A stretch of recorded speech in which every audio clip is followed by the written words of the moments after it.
Hello students, welcome to EPG Pathshala. I am Dr. Sandeep Walia, Head of the Department, University Institute of Tourism and Hospitality Management, Chandigarh University. Today we are going to discuss the module Aboriginal Cultures and Indigenous Tourism under the paper Special Interest Tourism. After completing this module, the students will be able to understand the concept of Aboriginal community. They will also come to know about the types of Aboriginal groups.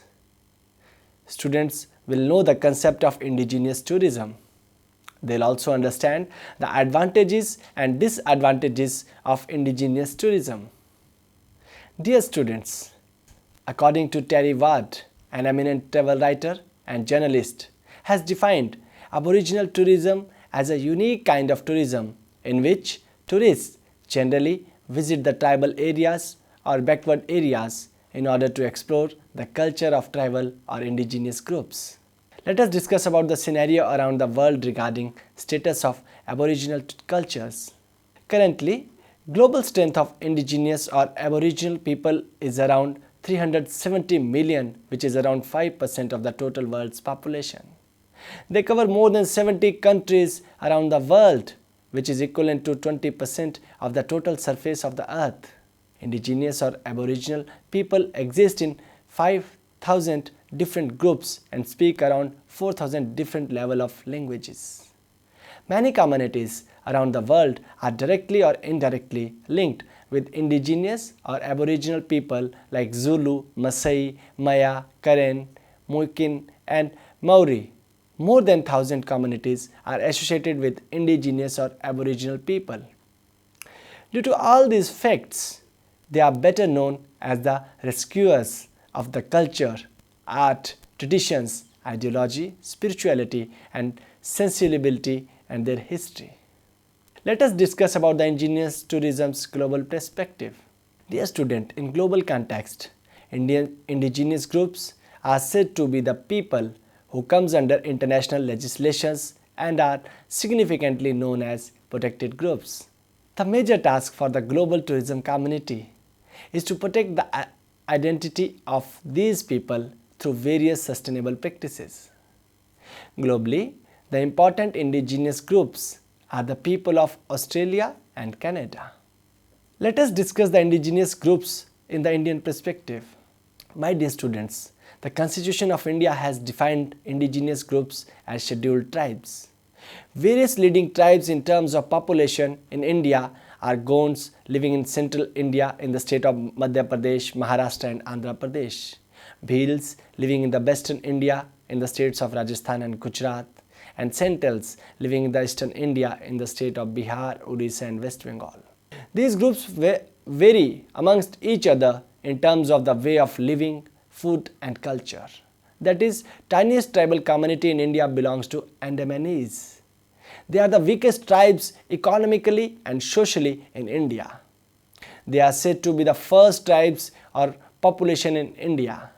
The Britishers used to call them as Aborigines, which are fully accepted by most of the Indians who believes them to be the race of Aryans and Dravidians. Majority of the Indians have the perception about Aboriginals that they have their own lifestyle and way of living and are completely isolated from the developed world. Before the advent of caste system in Indians were highly mixed with indigenous groups, but due to the arrival of caste system, there was a decline. The late Prime Minister of India, Jawaharlal Nehru, once stated that this community should be looked with empathy and they should get all the facilities and dues which they deserve. Let us now discuss about the Aboriginal cultures of India. Indigenous communities in India are generally rural and poverty in rural communities is higher than in the urban areas. There are few landless people among the scheduled tribes, but their lands have low productivity. The most productive land, especially in the lower regions, has been taken over by other communities. There is also less diversification of employment among declared tribes. Aboriginal cultures in India have been sidelined of providing quality education and have not been given the ample opportunities to work. Rather, they have been dependent on agriculture and other household temporary jobs. Students, let us now discuss about the Aboriginal tourism around the world. These days, tourists are fonder of exploring new cultures around the world. In fact, tourists now are more keen to get themselves indulged in the local culture where they are visiting rather than staying in a hotel and relishing the facilities of the hotel. The best example is when a visitor visits Australia, the local guide would help them to understand the Aboriginal culture in the region, which is beneficial both for the tourist as well as for the local guide belonging to the indigenous group. Tourists are always greeted in a friendly manner, and a marae ceremony is being organized by the community to entertain tourists in the New Zealand. International tourists who are in search of a good hiking place can visit various regions of northern Vietnam surrounded by mountains. This place is occupied by the local villagers or the indigenous community. They wear local community attire, which is traditional in nature, whenever they welcome the international hikers. It also gives indigenous people an opportunity to earn money. Tourists can experience various indigenous cuisines at Navajo Hotel situated in Monument Valley Desert has various historical wonders. Tourists can also learn the various languages associated with the local cultures living there. According to the national and international laws and regulations, indigenous groups have earned the protected rights which are based on their association with the particular region and culture, which are unique in so many ways. Canadian Aboriginal community is said to be a First Nations which has unique language, traditions and rituals. According to the Canadian government, these people have been divided into various groups vis-a-vis First Nation, Inuit and in Métis. Let us now discuss about the initiative by United Nations. Before 2007, there were no laws and regulations for these groups, and global community was very much concerned about their protected rights. So in light of that, United Nations in the year 2007 come to declaration related to the rights of these groups. Various rights included in the declaration were related to well-being, health, pride and protection. United Nations also placed various minimum standards for their protection. Advent of International Institute for Peace through Tourism. International Institute for Peace through Tourism was created in the year 1988 at Vancouver to promote the various cultures and travel associated with it. It was an initiative taken to enhance the peace and support the various rights of indigenous groups. These associations is also entitled to promote peace through tourism. The current headquarters of this association is in Africa. Let us now discuss about tourism and Aboriginal peoples. The past of tourism has witnessed extensive misuse of Aboriginal peoples. Aboriginal people land was misused for self-interest of outsiders as well as for the economic activities. Intruders have also tried to invade the area which belongs to the Aboriginal people. To gain profit due to all these activities, most the communities were effective in a negative manner. The International Institute for Peace through Tourism has also expressed their concern regarding the same and has chalked out various remedies to overcome the same. Pacific Asia Travel Association organized a conference in 2014 related to the promotion and development of Aboriginal community. The conference was enlightened by eminent indigenous tourism professionals who were from all parts of the world. Various principles were formed in this conference regarding protection, development and employment of these groups. These principles, later named as Larika Declaration on Indigenous Tourism Development, which got its name from Larika Nation, which is a host community of Australian origin. Let us now discuss about World Indigenous Tourism Alliance. Following are the various developments in the field of indigenous tourism. A special alliance was created in Australia during the year 2012. This alliance is working at a global level, involving more than 170 organizations related to indigenous and non-indigenous cultures, which are rooted in 40 different countries. It also involves various associations connected with tourism, public sector, business, and service providers. It was founded in order to promote the indigenous tourism around the world and bringing indigenous wisdom and values. Vinta is constantly developing and designing various strategies to promote indigenous tourism with compromising the rights of these people. A great platform has been provided to indigenous groups around the world to retain their values and principles, and lots of efforts have been made for the survival of this community. Let us now discuss about the Larika Declaration in 2012. It was said to be the turning point for indigenous tourism. Various key principles were adopted that should guide all developments in culturally sensitive cultural or indigenous tourism. Admiring the various legalities and ethnicity, water systems, land, conventional knowledge, culture, heritage, and all the needs associated with the indigenous groups.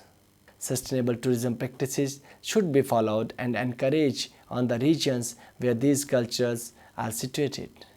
Determination of the level of involvement in the various tourism activities would be decided by the indigenous groups, and also there should be a full support of private tourism players as well as the public sector agencies. It will be the prime duty of the public sector to take the consent of the Aboriginal and indigenous groups before forming any tourism policies, and those policies should be in favor of these groups, giving respect to property rights and cultures and practices and care of the environment by the tourism industry professionals. From all these points, it is clearly understood that there should be no compromise on the rights of these unique groups, and proper respect and support should be given to these ever-decreasing communities. Let us now discuss about the subsets of the indigenous tourism. The first one is the rural tourism. Various forms of niche tourism are being included in rural tourism, vis-a-vis creative and industrial tourism.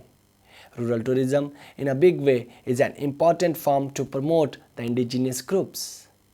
Various traditions, festivals, rituals, principles, and way of living are being promoted in this form of tourism. The second one is the heritage tourism.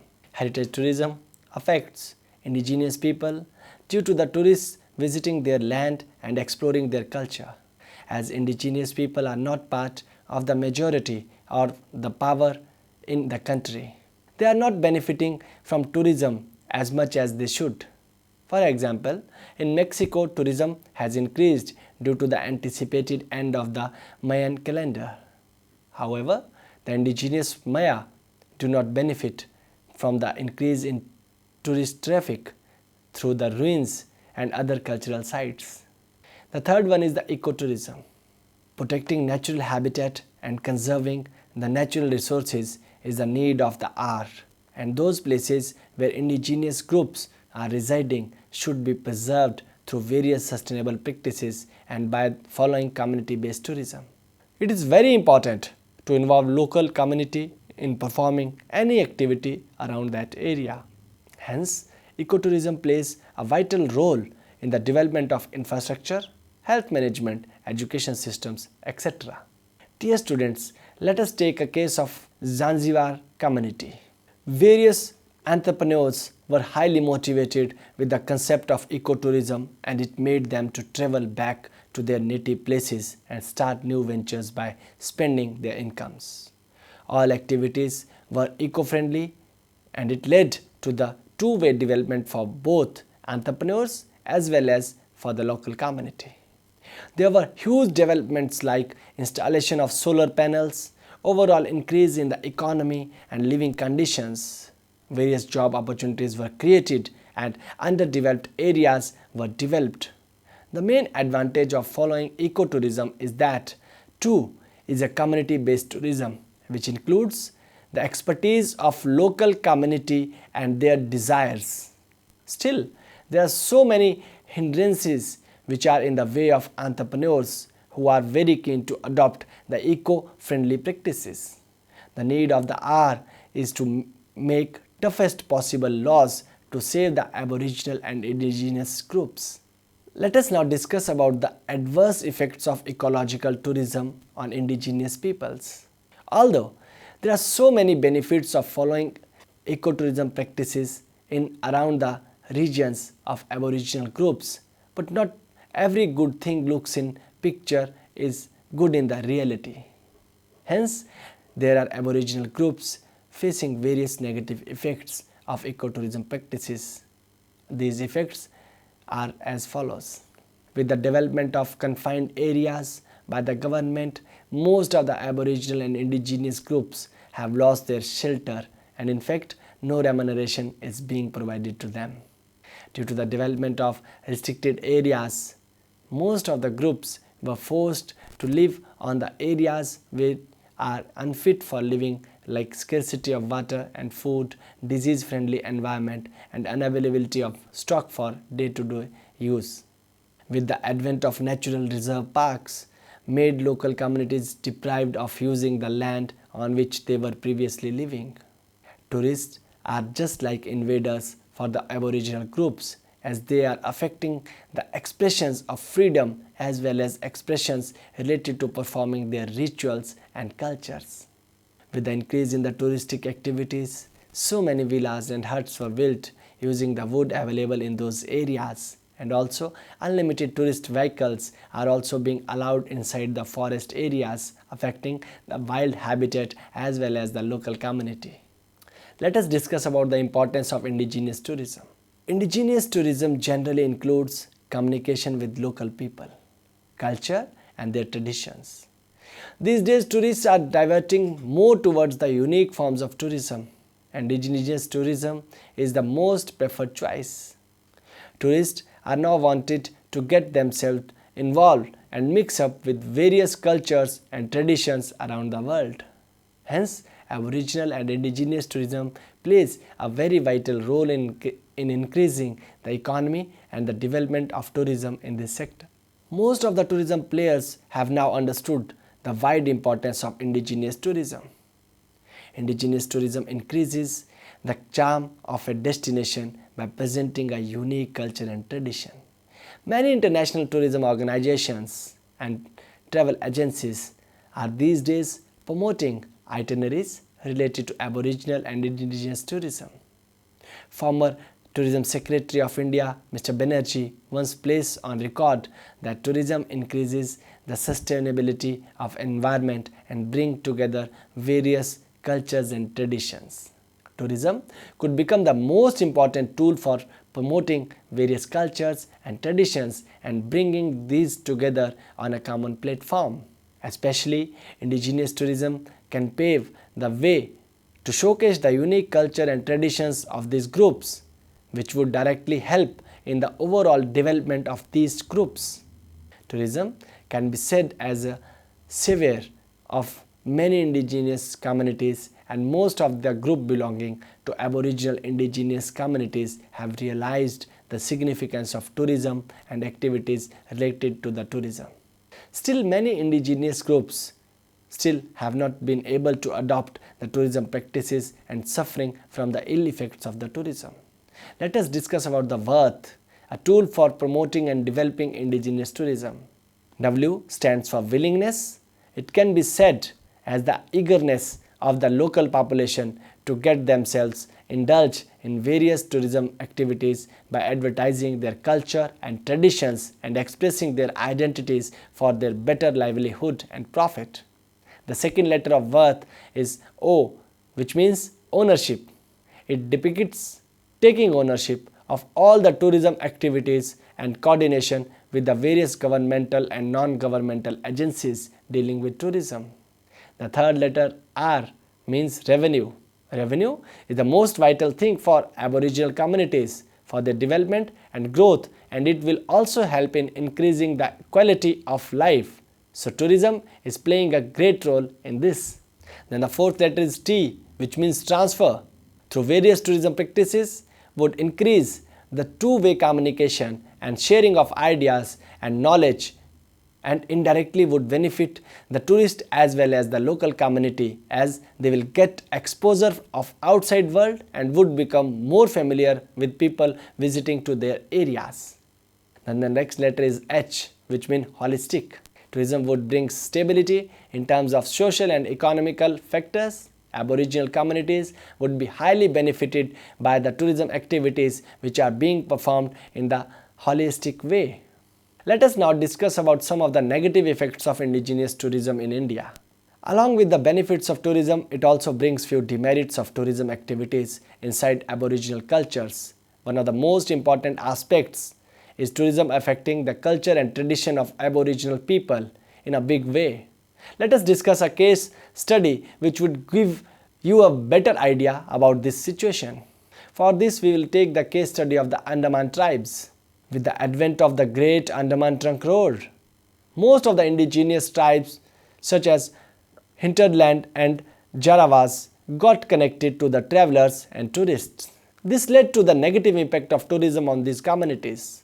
Tourists started misusing their activities by insisting these communities by paying few pennies to get naked and dance.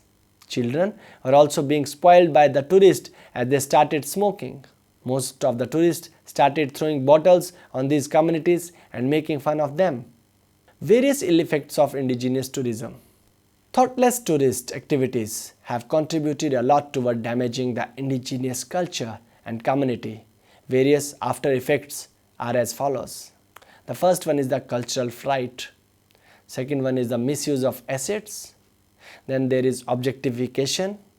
Then dishonor of the communities, creating distress of the culture of the indigenous or the Aboriginal culture, increase of tribal conflicts. Various tourism organizations work on the philosophy of unconscious business management, like the ideology of unique selling point to operate the business, resulting in deteriorating of the culture and tradition of the local community. Let us now discuss about few of the remedies to tackle with such situations. All the tourism activities should be responsible in nature and should not cause any bad effect on the community, as well as the ethical and cultural sympathy should be taken into account. Tourists should be responsible in nature and must be guided by the authorities about do's and don'ts whenever they communicating with local communities. Standard operating procedures and proper code of conduct should be formed by the government authorities for tourists entering in the local community. Aboriginal and indigenous communities should be sympathized time to time and proper attention should be given to their needs. Rules should also define the role of travel agencies and enterprises and how they can participate in tribal tourism activities. In addition to this, any tourism activity in the native and protected areas must be monitored and sanctioned by a team of professionals who will assess the risk of the same. Proper rules should be formulated by various travel agencies for participating in the tourist activities in such regions. Proper risk management should be inculcated and protected areas and other places should not be misused. Let us now discuss about some of the positive effects of indigenous tourism.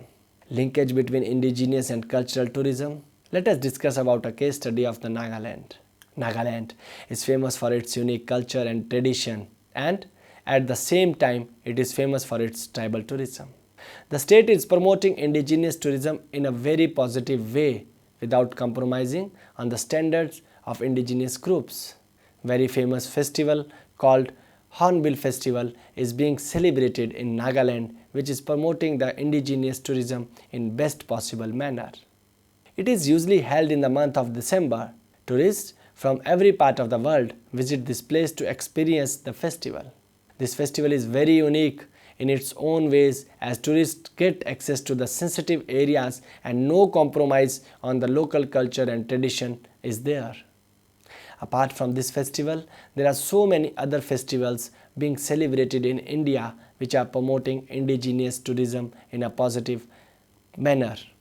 Some of the festivals are there like Daman and Diu festival, various festivals of Maharashtra and Odisha to promote responsible tourism, There are currently various initiatives have been taken up by various international organizations to protect the identity of indigenous peoples and at the same time to promote indigenous tourism for the well-being of this unique community. Let us discuss about some of the initiatives. Tourism has become the strongest tool for restoring, protecting, and promoting indigenous cultures. It can also weaken and demolish the cultures when they are poorly developed. The Larika Declaration in the year 2012 made 6 principles to inspire collaboration between the tourism industry and the indigenous people that support community empowerment and the well-being of the economy, environment, and local culture. Pacific Asia Travel Association in the year 2015 conducted a research on these communities and it was related to the human rights associated with them. Vinta also participated in this initiative. The key development in this research was to improve and strongly build the indigenous culture and takes them forward towards the path of prosperity and growth. Various principles formed during the Larika Declaration were also taken in account. Dear students, let us discuss about the pros and cons of tourism on indigenous community. All the major tourism players are involving the local community for the various tourism activities and are indirectly giving employment to the local people. Tourism is playing a big role in increasing the economy of indigenous groups, but it has created a dispute between different indigenous communities. Due to the swift growth of tourism industry and its contribution towards the indigenous community, more and more people from local community are leaving their shelters from their jobs. Children are getting attracted towards the Western lifestyle, which is affecting the indigenous group in a big way. Lack of social ethics by the tourist is damaging the indigenous groups. For example, nude bathing and smoking kind of activities performed by the tourists. Involvement of tourists and local community in a romantic way is also a serious matter of concern for indigenous groups. Dear students, let us now summarize what we have discussed in this module. Dear students, let us now summarize what we have discussed in this module.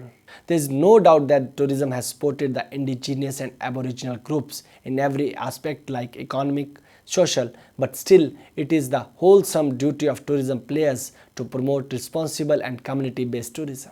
Also, indigenous tourism should be brought to the world tourism map and more awareness should be created related to this form of tourism. Finally, a closer coordination between the indigenous groups and the tourism players would be beneficial for both. 3 important factors that should be inculcated to promote indigenous tourism are as comprehension. The second one is the dignity of the local culture or the indigenous groups and the economic activities. So with these words, I sum up this module. Thank you.